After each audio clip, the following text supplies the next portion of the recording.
right, Shalom. I want to start off by saying Barakatha Yahweh, Barakatha Yahweh Shai, Barakatha Yahweh, Barakatha Yahweh Shai, Barakatha Yahweh, Barakatha Yahweh Shai.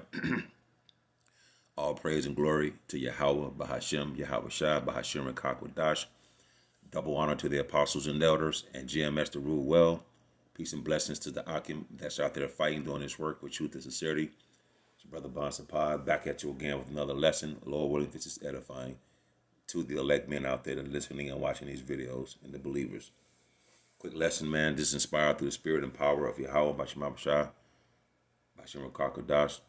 Apostle just got through watching one of Apostle Tahar's videos talking about the unbelieving woman. Can you have an unbelieving woman? And they was going into about casting lots. Back when they was coming up, they had heard that casting lot is a sin. So he put a topic out there, and the spirit got me where I'm at right now. So this is ukapologetics.net. So let's read a little bit of this. I'm going to get Jonah, where the shipman cast a lot on Jonah. So just get some history on this a little bit. It said, were the casting of lots a form of gambling? No, it was not. In the Old Testament, when the Jews or when the Israelites had to make a decision, they cast lots to decide which decision would be best.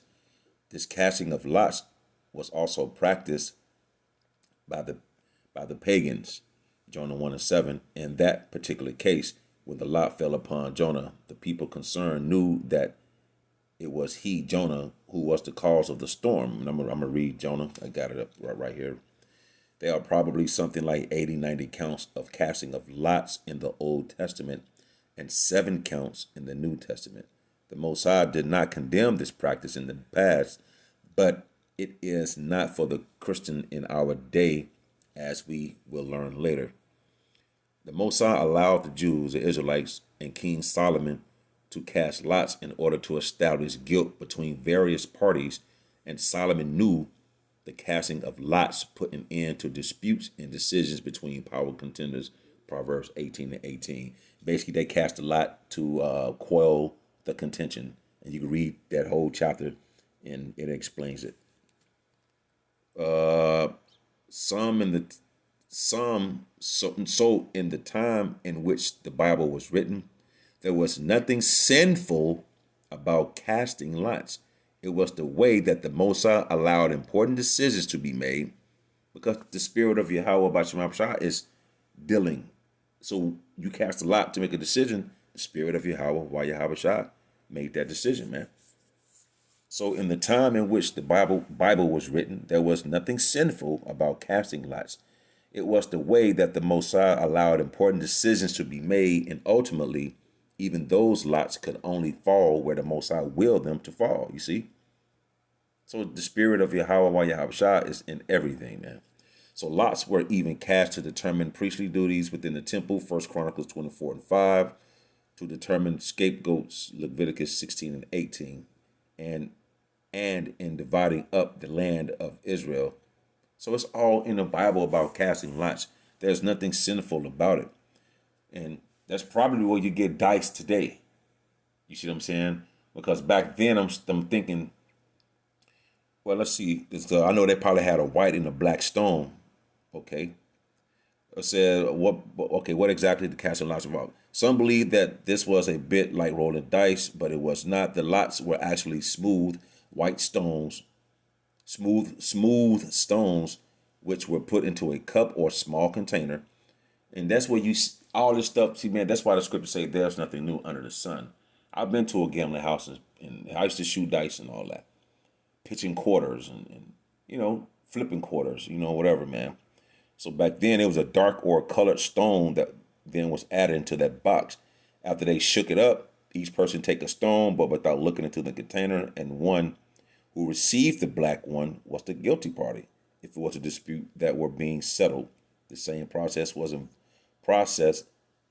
involved, and the guilty party got the black stone. From this, we get the modern expression of being blackballed. You see what I'm saying? And shooting dice. The white stones and the black stones. The dice are white and they've got the black dots on them, man. There's nothing new under the sun. So there was nothing sinful about that. So let's get the story real quick in Jonah. Not gonna make this, oh Lord willing, don't be too long. So this is, you know the story of Jonah was found by the Lord to go down to Nineveh and prophesy against it for the wickedness. Which just go read it all for yourself. Just setting things up. So casting lot is not wicked. Jonah 1.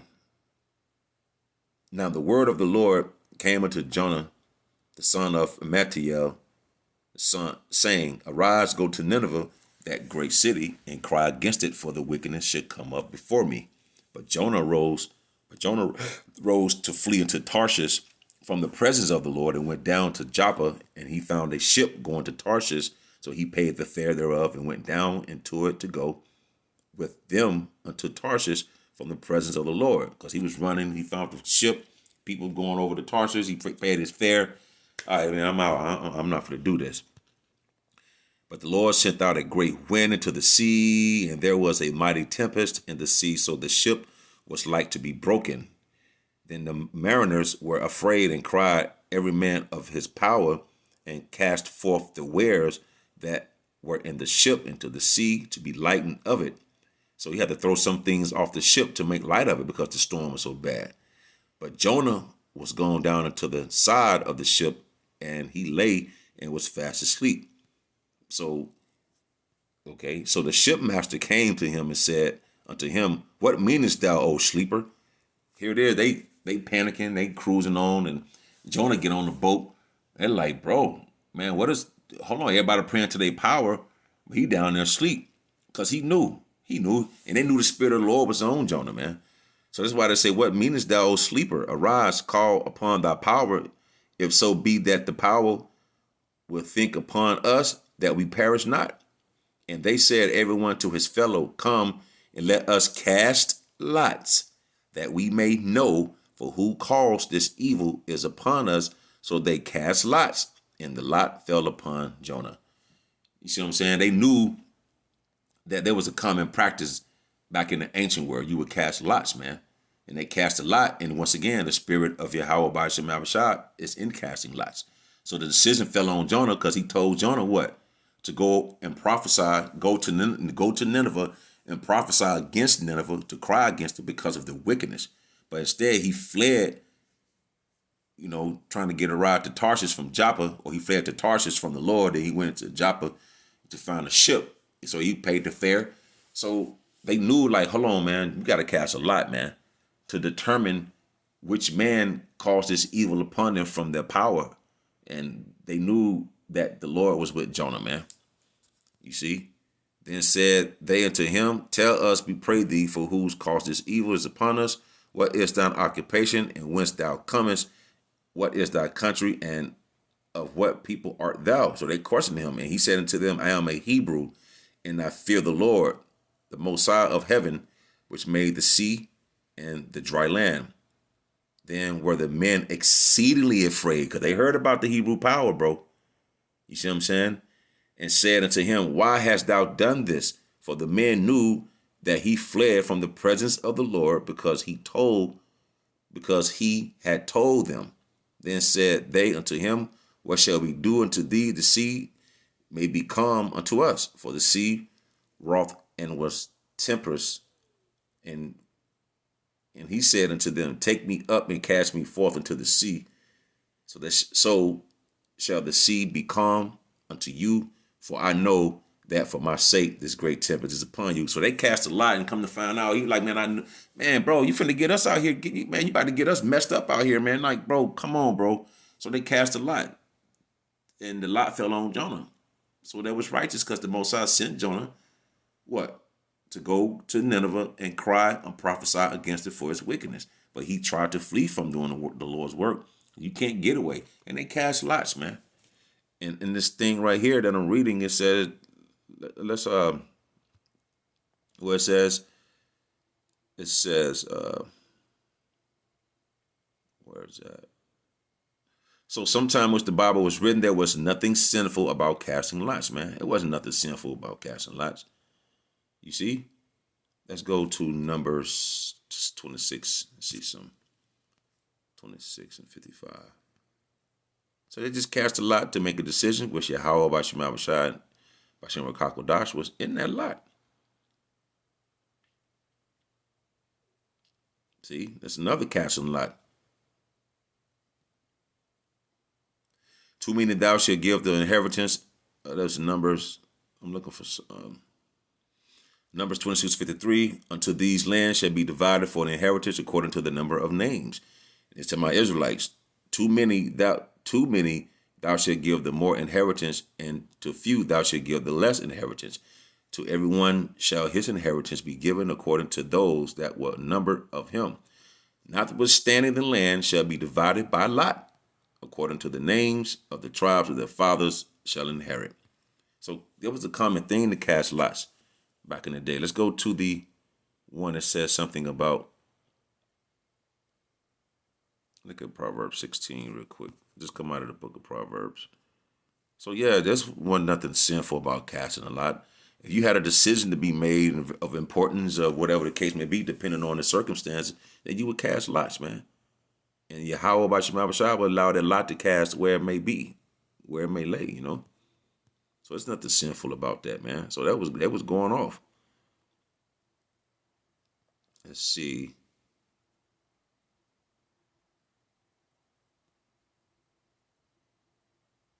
Talking about the casting the lot in right here in Proverbs. But it was okay, let's go to Chronicles. Yeah, I think that's First Chronicles 24. It's going into the priests.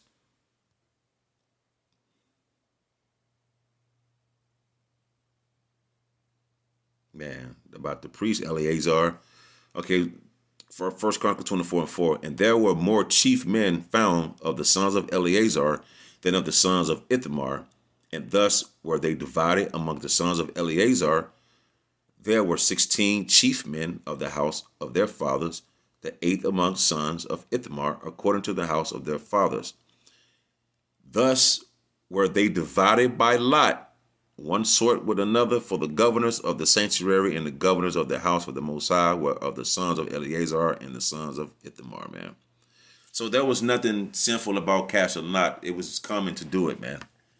You know what I'm saying? It was very common practice to do that, man. So, you know, it was something quick.